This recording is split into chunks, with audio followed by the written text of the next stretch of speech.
तो दोस्तों नमस्कार, welcome to my new blog. दोस्तों जिस धरती पे हमने जन्म लिया, सबसे पहले उस धरती को सत सत नमन। तो दोस्तों आज का ब्लॉग, आज का वीडियो बहुत ही रोमांचक होने वाला है, क्योंकि मैं आप लोगों को दुनिया के 7वें अजूबे आगरा के ताजमहल से लेके दिल्ली के लाल किला तक का रूबरू कराऊंगा दोस्तों। तो वीडियो में लास्ट तक बने रहे दोस्तों और चैनल को सब्सक्राइब कर लें। हेलो दोस्तों, हम लोग पहुंच चुके हैं गोरखपुर रेलवे स्टेशन पे। अब हम लोग ट्रेन का इंतज़ार हम लोग कर रहे हैं। अभी ट्रेन आई नहीं है प्लेटफॉर्म पे। देखिए हमारे साथ ये है तो अभी हम लोग निकलने का तैयारी कर रहे हैं। तो हेलो दोस्तों, फिर से नमस्कार। आगरा छावनी तक हम लोग पहुंच गए हैं और यहीं से ताजमहल के लिए जाता है रास्ता। तो दोस्तों हम लोग ट्रेन का वीडियो, सफ़र का वीडियो शूट नहीं किए हैं क्योंकि वीडियो बहुत लंबा होने वाला है। आई लव आगरा, क्या बात। रोज़ाना यहाँ भीड़ लगता है इसी तरह से।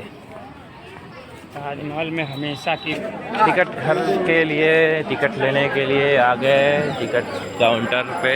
ये टिकट काउंटर तो दोस्तों ताजमहल दुनिया के 7 अजूबों में से एक है। दोस्तों ताजमहल की खूबसूरती को देखने के लिए दुनिया भर से लोग आते हैं और अगर आप भारत में रहकर भी और यूपी में रहकर भी अब तक ताजमहल की नहीं देख पाया है तो अब और देर न करिए, जितनी जल्दी हो सके जाएं और देख कर आएँ इस ऐतिहासिक इमारत की खूबसूरती को, जिसने दुनिया भर के लोगों को अपना दीवाना बनाकर रखा हुआ है। इससे पहले कि आप ताजमहल घूमने का प्लान बनाएं, हम यहाँ आपको इससे जुड़ी कुछ ज़रूरी बातें बता देना चाहते हैं। दोस्तों ताजमहल में एंट्री करने के लिए 3 गेट्स हैं जो पूर्व, पश्चिम और दक्षिण में मौजूद हैं। इन तीनों गेट्स में जिन गेट पर लोगों की भीड़ सबसे कम होती है वह है इसका पश्चिमी गेट। इस गेट से आप आसानी से ताजमहल पे परिसर में एंट्री कर सकते हैं। दोस्तों आमतौर पर ताजमहल रोजाना सुबह 6 बजे से शाम 7 बजे तक खुला रहता है, लेकिन शुक्रवार को इसे नमाज के लिए बंद रखा जाता है। पूर्णमासी के दिन ताजमहल के गेट्स रात 8:30 बजे से 12:30 बजे तक खुले रहते हैं। चांद की रोशनी में ताजमहल बेहद खूबसूरत लगता है। यहाँ ध्यान रखने वाली बात यह है कि रमजान के पवित्र महीने में आप रात के वक्त ताजमहल का दीदार नहीं कर सकते।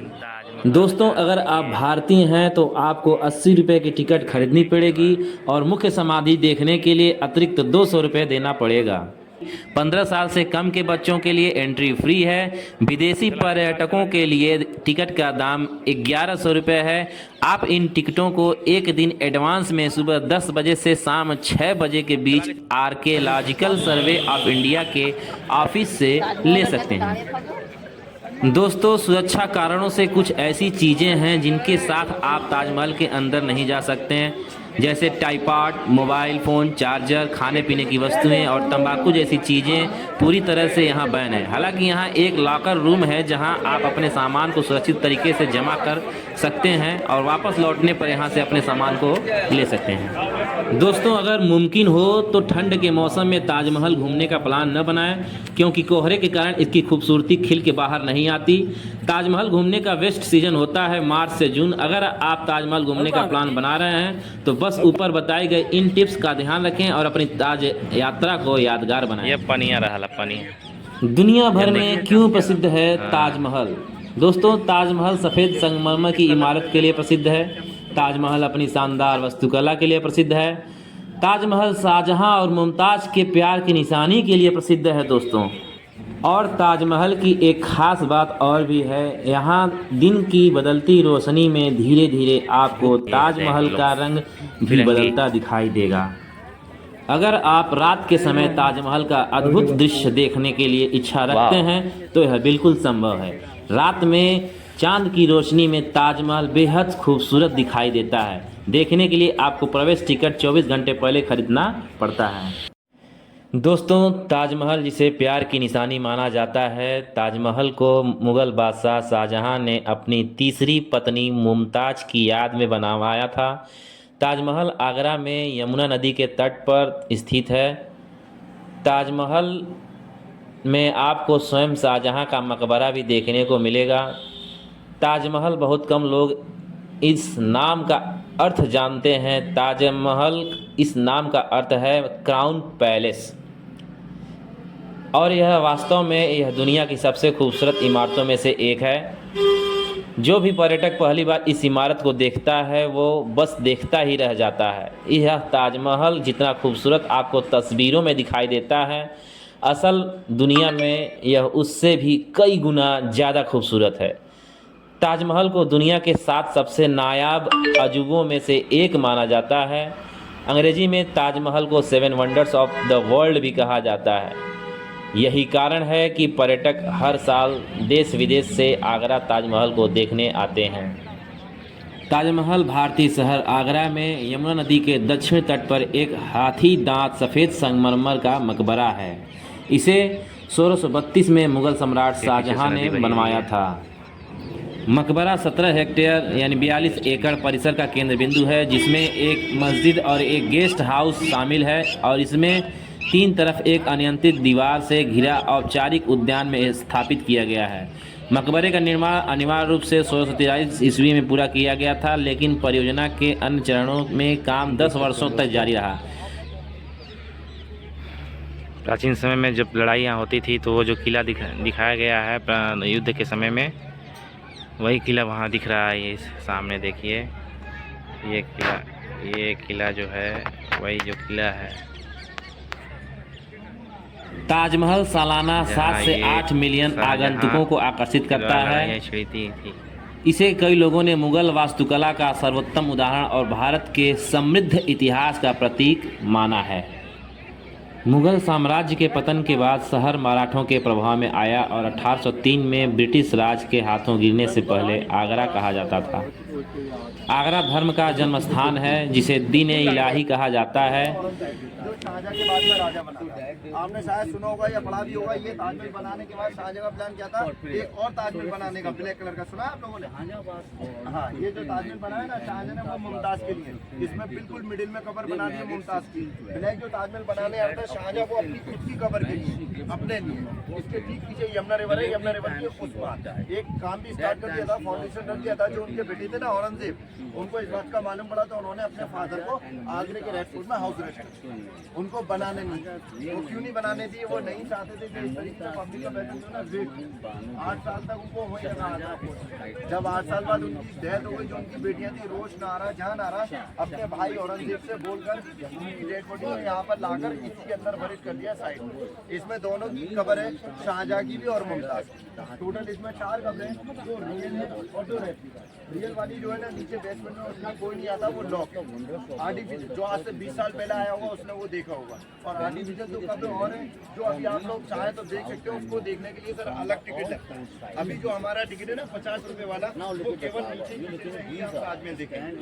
1857 के भारतीय विद्रोह के दौरान पूरे भारत में ब्रिटिश शासन को धमकी दी गई थी। विद्रोह की खबर 11 मई को आगरा पहुंची थी और 30 मई को मूल पैदल सेना 44वें और 67वें रेजिमेंट के 2 कंपनियों ने विद्रोह किया और दिल्ली चले गए। आगरा में अगली सुबह देसी भारतीय सैनिकों को 15 जून को ग्वालियर, जो आगरा के दक्षिण में स्थित है, पर विद्रोह करने के लिए मजबूर होना पड़ा। 3 जुलाई तक अंग्रेजों को किले में वापस जाने के लिए मजबूर होना पड़ा। 2 दिन बाद सुचेता में एक छोटी ब्रिटिश सेना को पराजित कर दिया गया और उसे वापस लेने के लिए मजबूर कर दिया गया, जिससे शहर को बर्बाद कर दिया गया। हालांकि विद्रोही दिल्ली चले गए, जिसने अंग्रेजों को 8 जुलाई तक आदेश बहाल करने की अनुमति दी। दिल्ली सितंबर में अंग्रेजी के लिए गिर गया, जिनमें महिला विद्रोही 1947 में भारत की आज़ादी तक इस ब्रिटिश शासन को फिर से शहर में सुरक्षित कर लिया गया था, जो अकबर के शासनकाल और आत्मस्वामी विश्वास के दौरान विकसित हुआ, जिसमें दुनिया भर में लगभग 2 लाख अनुयायी हैं। आगरा के पास जैन धर्म के सौरीपुर और 1000 ईसा पूर्व हिंदू धर्म के रेणुका के साथ ऐतिहासिक संबंध हैं।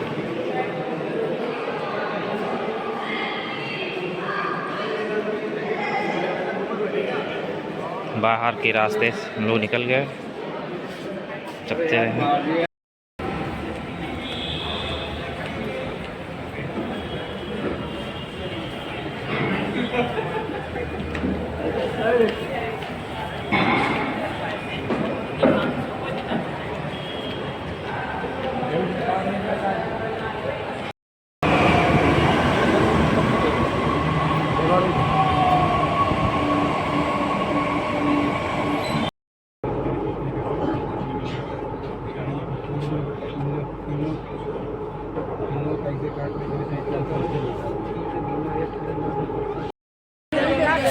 चांदनी चौक का मार्केट।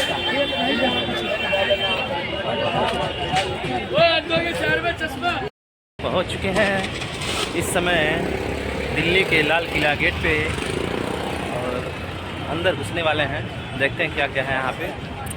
इस समय लाल किला पे हम लोग हैं, चांदनी चौक से लाल किला। ये देखिए यहाँ पे भीड़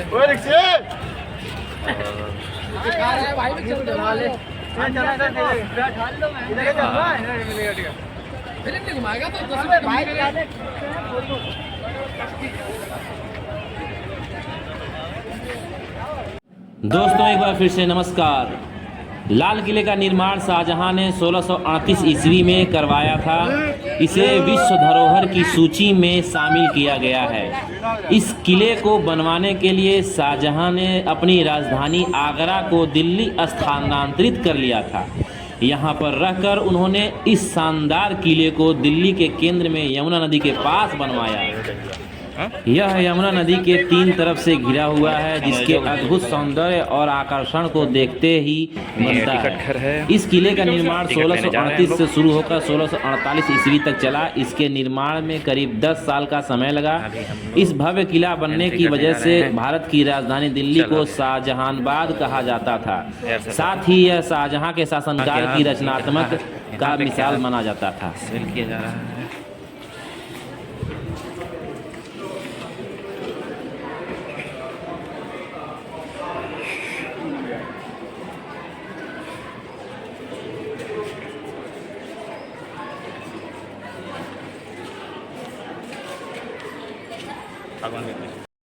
दोस्तों, देश की आज़ादी के बाद भी इस किले का महत्व कम नहीं हुआ। इसका उपयोग भारतीय सैनिकों को प्रशिक्षण देने में किया जाने लगा। साथ ही यह एक प्रमुख पर्यटन स्थल के रूप में मशहूर हुआ। वहीं इसकी आकर्षक और भव्यता की वजह से इसे 2007 में विश्व धरोहर की सूची में शामिल किया गया था और आज इसकी खूबसूरती को देखने दुनिया के कोने कोने से लोग दिल्ली आते हैं। लाल किले का निर्माण लाल बलुआ पत्थर एवं सफ़ेद संगमरमर के पत्थरों से किया गया है। इस किले के निर्माण के समय इसे कई बहुमूल्य रत्नों व सोने चांदी से सजाया गया था, लेकिन जब मुगलों का शासन खत्म हुआ और अंग्रेजों ने लाल किले पर कब्जा जमाई तो उन्होंने इसे किले से सभी बहुमूल्य रत्न और धातु निकाल ले गए। करीब 1.5 किलोमीटर की परिधि में फैले भारत के इस भव्य ऐतिहासिक स्मारक के चारों तरफ करीब 30 मीटर ऊंची पत्थर की दीवार बनी हुई है, जिसमें मुगल कालीन वास्तुकला का इस्तेमाल कर बेहद सुंदर नक्काशी की गई है।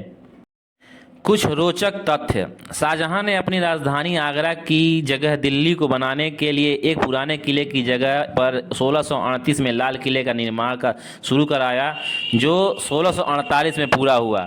जब 1648 में लाल किले का उद्घाटन किया गया तब इसके मुख्य कमरों को कीमती पर्दों से सजाया गया। तुर्की की मखमल और चीन के रेशम से इसकी सजावट की गई। इसे बनाने में करीब 1 करोड़ रुपए खर्च हुए थे। इस हिसाब से यह उस समय का सबसे महंगा किला था। 1 करोड़ रुपए में से आधी रकम इसके शानदार महलों को बनाने में खर्च की गई थी। शाहजहां ने जन्नत की कल्पना करते हुए लाल किले के अंदर के कुछ भागों का निर्माण कराया था, जिसे अंग्रेजों ने जमीन दोज कर दिया था। भारतीय पुरातत्व सर्वेक्षण द्वारा खुदाई के दौरान लाल किले के असली तल का पता चला, जो दिल्ली गेट के पास 3 फुट पर मिला है और नौबत खाने के पास इसकी गहराई 6 फुट तक है। लाल किले के 2 प्रवेश द्वार हैं, एक लाहौर गेट और दूसरी दिल्ली गेट। लाहौर गेट आम सैलानियों के लिए और दिल्ली गेट सरकार के लिए। लाल किला भी ताजमहल की तरह यमुना नदी के किनारे पर बना हुआ है। लाल किले को घेरने वाली खाई को यमुना के जल से ही भरा जाता था।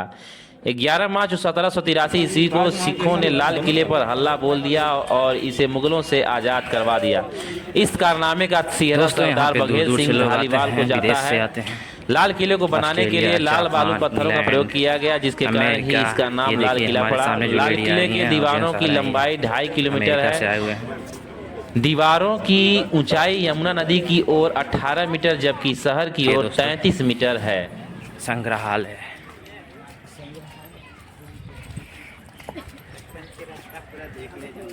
ये खुलने से लेगा फोटो तो लेगा।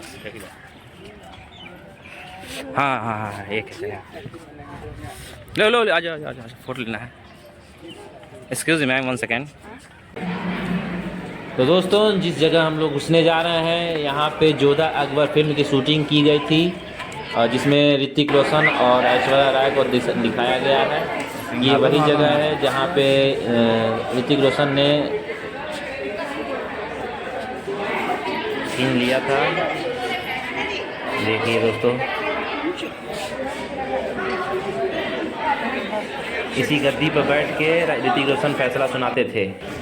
देखिए दोस्तों ये वही गद्दी है। जगह है जहाँ पे अकबर बैठ के अपनी शासनकाल चलाया करते थे, यहाँ से आदेश किया करते थे। ये वही जगह है, अकबर बीरबल तानसेन वाला जो महल, वही महल है ये, यहाँ पे अकबर फैसला सुनाया करते थे।